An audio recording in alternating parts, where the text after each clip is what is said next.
وای کله د ابۍ او کله د بابا مبارک شه ټول پی ټی آی والته د عمران خان چې څومره کیسونه دي هغه سپریم کورټ کې په 9 فروری باندې ان شاء الله د هغې دپاره سماعت مقرر شو او زمونږ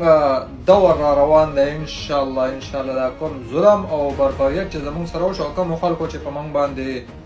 خنداګانې وکړې او کوم خلک چې په موږ باندې خوشحاله شي ان شاء الله وای کله د ابۍ او کله د بابا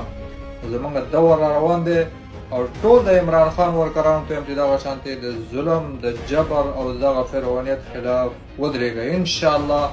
حالات بهترۍ طرف ته روان دي ان شاء الله عمران خان به ډېر زر د جیل نه بهر وي او دا کیسونه به هم ختمیږي عمران خان به دوباره راځي او دغه وزیر اعظم په کرسۍ باندې به کیني او د ټول قوم ته به بیا وایي چې میرے پاکستانیو ایاک نعبدو و ایاک نستعین. ټول د عمران خان ورکرانو ته ما چې سبا 8 فروری ده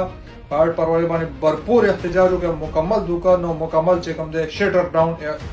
احتجاج وکړي او شټر ډاون او پیا جام احتجاج وکړي او د عمران خان سره د یکجاهتۍ اظهار وکړي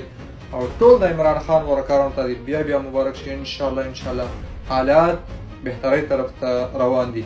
عمران خان زنده باد.